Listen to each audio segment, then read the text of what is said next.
And they needed about 500 long-haired Indians for this picture. They wanted the old men. They wanted the old-time Indian, you know. They didn't want these young fellows. So they tried and tried, but you see the restrictions were pretty rigid at those days on the Indians.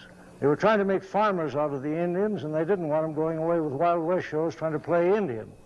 So the attitude of the agents, of course, was not to let them go anywhere, except keep them right on the reservations. The Indian couldn't leave the reservation in those days without a pass. So they were up against it for Indians for this picture. So they wired to me and wanted to know if I would be interested in going down and rounding up these Indians for them. So, when I say wire, as long as we were talking sign language, the idea of a telegraph was a wire that ran away across up here and that clicked, like the clicking of the telegraph instrument, and that talked. So they'd say, that's telegram. So you get a telegram asking me, I get a telegram asking if I'll come down and do this sort of thing. And I said, yes, of course. So I headed straight up to my old stamping ground at Fort Washakie on the Wind River, lined up these Arapahoes and Shoshones, but to get the type of Indian I wanted, I couldn't get enough there. So I arranged with a friend of mine to herd these Indians down, and I took the Indians, their teepees, their women, their children, their dogs, their horses, and loaded them all up on the railroad train. Now, the railroad train, you see, the idea of the railroad to them was the track with fire on it. That was your iron horse, your railroad. And I said, you get them ready, and I'll coordinate down to Salt Lake City. I'll get another train load from over in Idaho. So I went over to Idaho, and here we have the Shoshones, one branch of the Shoshones, and the Bannocks, and that's the sign for the Bannock, the Touch the Clouds men. And those old Indians over there are pretty scary. So when I went to the agent, he wasn't a bit cooperative, and I said, well, this is Saturday. Now, there are 2 days. The Indian doesn't speak about all the days of the week, but there are 2 days that he knows. One is Saturday and one is Sunday. Now, Saturday, they call it eating day. Now, day, as I've explained to you, day opens out, night covers over. So, eating day, that's Saturday, because they would go into the agency, and the sign for the Indian agency was the house, where a bread house that was given them. So they got their rations there. So ration day or eating day was Saturday, and Sunday, of course, was they called Jesus Day. That was the cross. Just cross your fingers and hold it up toward the sky as they would a crucifix, and that was the day, see? That's Jesus Day, that's Sunday. Now, they had learned their Christianity, of course, from the first missionaries that came out, and the Jesuit priests, of course, were way out ahead of everybody else, and they always called them the black robes. Now, any kind of wear or apparel is indicated that way by taking the thumb and finger of both hands and running it down the body, as though that's a dress. You see, they'll also use that for dress. Any kind of apparel. So the black robes were the missionaries, the Jesuit priests. So, as I say, I got there on eating day. I timed it so I could find these Indians in at the agency. So I watched them a while, fussed around. They were very standoffish, you know, very proud. And a group of them were talking, and I sort of edged in on them a bit. There was one fine-looking old fellow there with one of those big reservation hats with a high crown and a couple of plumes on the side of it, and his blanket wrapped around him. And I just put out my hand like that, and I said, are you a Bannock? That question, are you a Bannock? He looked at me for a minute. He couldn't believe, you know, this white man talking signs to him, and he said, yes. So I said, now in order to indicate yourself, you can either point to yourself by the nose or here. So I said, I'm an Arapaho. He looked at me for a little while, and he said, are you a half-breed, half Arapaho? I said, no, I'm all Arapaho. Well, he'd never seen an Irish Indian before, and I don't blame him, you know. He couldn't figure it out. But before he got away from me, I started telling them, I said, I know all the Arapahoes and the Shoshones over here on Wind River. I know the Sioux, the Cheyenne. I said, they're all my friends. We shake hands, and they know me. Well, that interested him. And he asked me, he said, where are you going? What are you doing? I said, I've arrived at this place.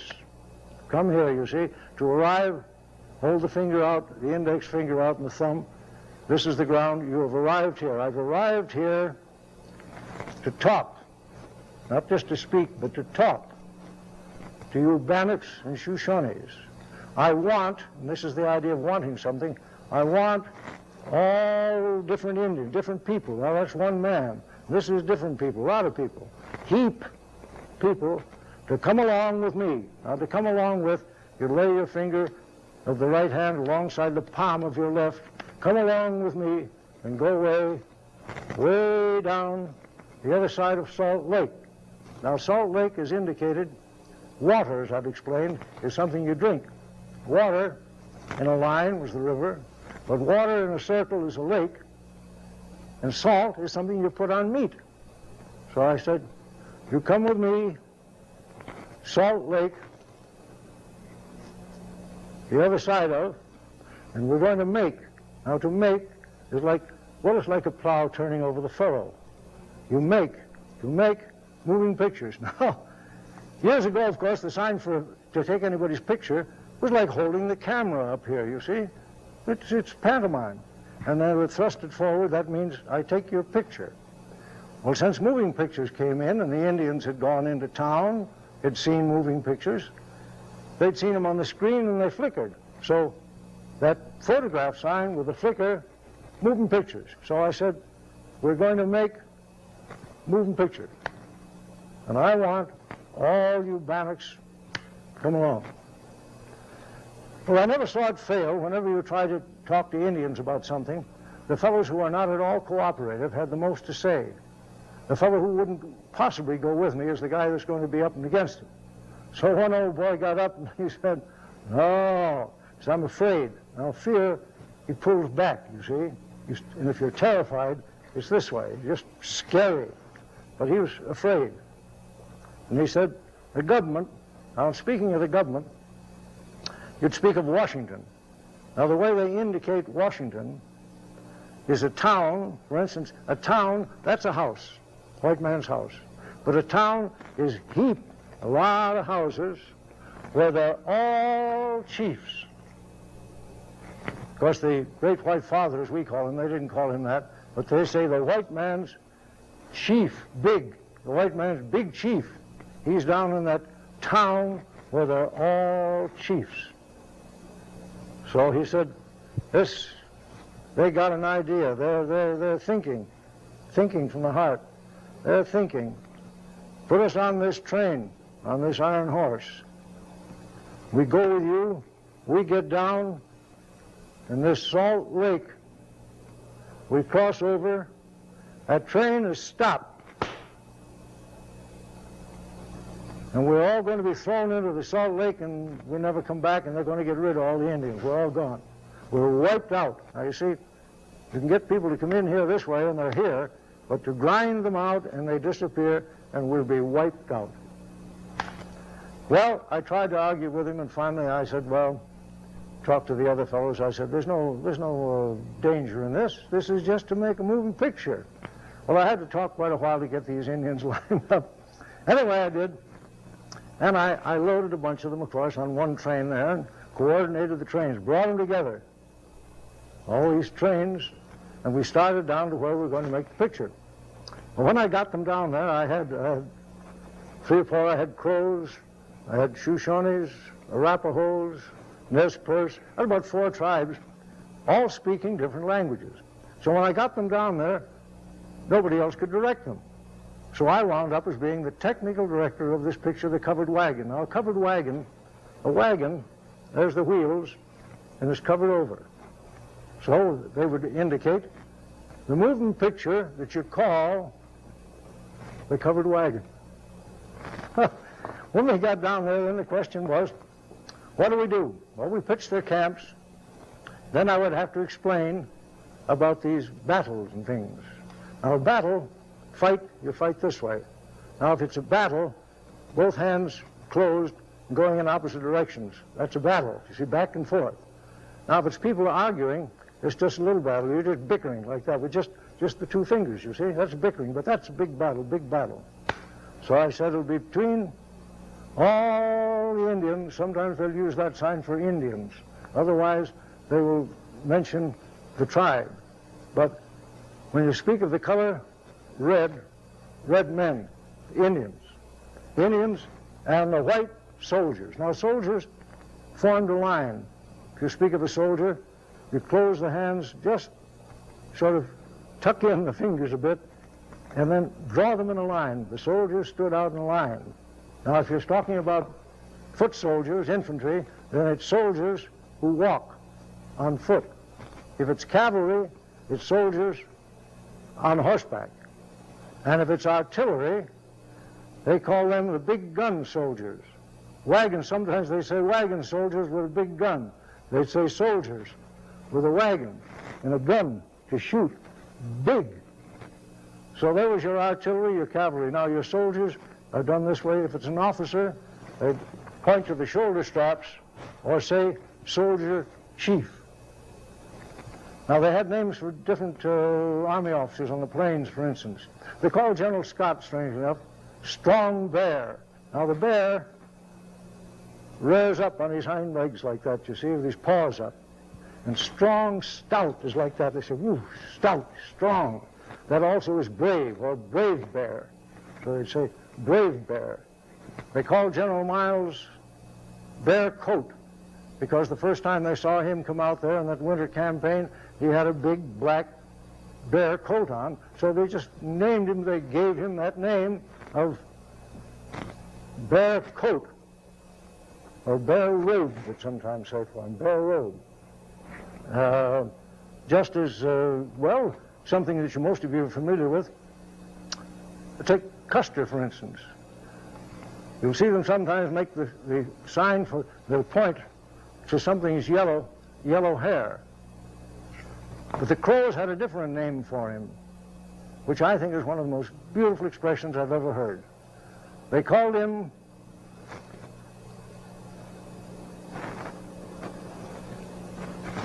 the son of the morning star. When the sun is coming up, the morning star is just above it. So he's the child, a man-child of the morning star, son of the morning star. Hey, speaking of this Custer thing, by the way, I don't know whether some of you are familiar with this, but one of the things that happened to Custer and made the situation worse for him, I don't think he could have saved it anyway. But you see, they were armed. The Indians had better arms than the white men had at that time, practically. They had those repeating rifles. And we had in our army a rifle that had been worked out in the Civil War. And it had proved its efficiency, but like our dear old War Department, they wouldn't use it afterwards. This was a 7-shot Spencer carbine, but they discarded it because they said the soldiers would shoot away too much ammunition. Now figure that one out, will you? Now this gun, the Indians gave it a name. This Spencer carbine had a magazine that fitted into the butt plate. It carried 7 shots. And the Indians said that you load it on Sunday and it shoots all week. Well, if we didn't have that one, the poor soldiers who were in there, in that little bighorn, and that little bighorn, by the way, the Indians do not call it the little bighorn. That's your bighorn, and the white men say the river, the bighorn, little bighorn. But the Indians call it the greasy grass. Greasy from the bacon and grass. That's the river that's called the greasy grass. And Indians have told me, who were in that fight and fought against the white men, here was a gun that was captured by the Indians, picked up there on the battlefield, or taken off the soldiers. As you can see from these brass studs that are on it, Indians like to decorate everything with those brass-headed nails, you know. And this is what they call the old trapdoor Springfield single shot. Now they shot a cartridge, a copper cartridge, and the shells were not all of the same consistency, so when the gun got hot, you trapped the door, threw the trap door open. It's supposed to eject the shell, but the shell would swell in there and they couldn't get it out. And the Indians said that they would take their knives. They'd see the white men with their little jackknives trying to dig those shells out of those rifles, those carbines, and they couldn't make it. And I know left hand, they spoke of him that way, with his left hand. Left hand said when he came up the hill, this soldier offered him his gun. And he said, I didn't kill him. To kill, no. I didn't kill him, but I took the gun, but he said it was bad. Now everything is good, this is bad, throw it away. It was bad because he couldn't take the shell out of there with his gun, or with his knife. Well, that was one of the reasons for the disaster of Custer, of course. But to get back to this covered wagon, you know, it's easy. When you talk about Indians, Indians will lead you down some strange trails. That, for instance, is a road. Now, if it's a wagon road, it's that way. If it's just a horseback trail, you put the sign of the horse on it. So it'll take you down different ones. This is something that's different. That's different. Now, if it's all things are different, then they have the whole hand with the fingers closed, all different people. So as I said, they'll take you down different roads. Well, I have to get back on the track once in a while, but I was telling you about this covered wagon. So when we got there, I said, well, the Indians are going to go on the warpath. Now, when the Indians go on a warpath, the head of the party, or the leader, carries the war pipe. And that, you see, is the pipe, the stem and the bowl. And if you say to an Indian, talk to about going on the warpath, you just have to make that sign, to go on the warpath. So I said, you go on the warpath and you fight. Well, they got through all right. A lot of the direction I had to give them was a little bit strange to them, because they said, first place, they'd say this man that's going to make this picture said he don't know much. He hasn't got smart. I said, why? Well, I said, that covered wagon, those heap covered wagons, he said, they're in the wrong place. They should be up. They're down. The Indians shoot down at them, kill them all. Well, I said, well, that's the way he wants it. He's going to get them killed. And I said, I said, but it's bad. It's bad. He said, he hasn't got no smart. He's not smart. Well, we finished this picture, and as I say, I loaded them all on this train, took them down there. Then they asked me to come down with a group of Indians and have a prologue ahead of the picture, which I did. And they'd only stay about so long, you know. Indians get homesick. And the old men, the grandfathers, now the sign for the grandparent, if it's a father, he's the parent who is a man. Or if it's the mother, it's the parent who is a woman, because of the hair worn loosely, you see. But the grandparent, they doted on their children the same as the white people do today, and they sometimes carry them on their back. So that was the sign for the grandparents. And these old Indians would come to me, and they'd say, my heart is heavy, which meant he was homesick. It's on the ground. My grandchildren, the little ones, said, my heart is heavy. At night, I can't sleep. I don't sleep. But I worry about them. I want to go home. Well, you'd have to change them. So I changed Indians 2 or 3 times like that, bringing these Indians down there. And as I say, they'd say, well, I'd like to stay, but I give up. I've got to give up.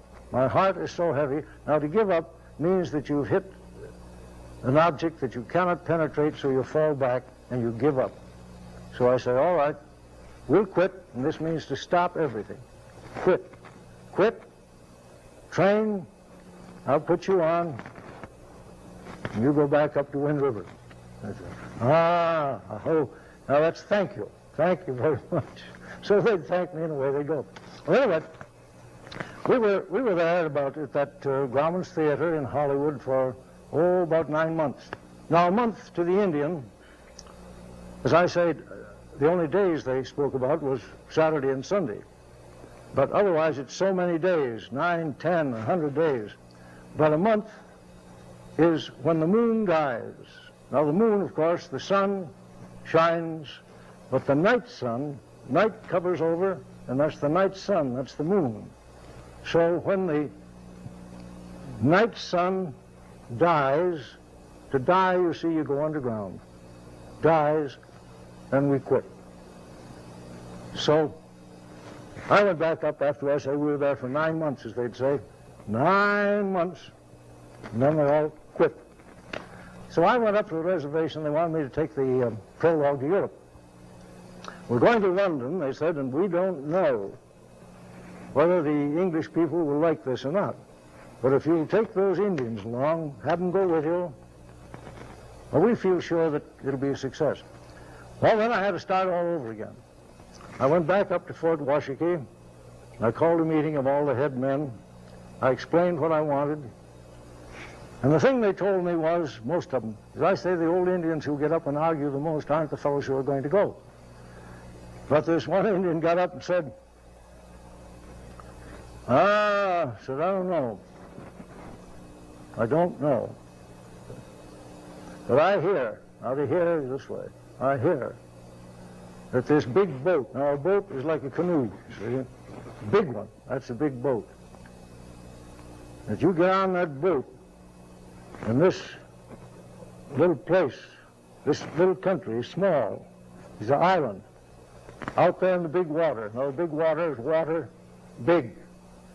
It's way out there. Now, this boat is pretty small. Now, it's small. Now, winter, if you do it that way, is congealed. But just to make it in a definite movement, that's small. That's big, that's small.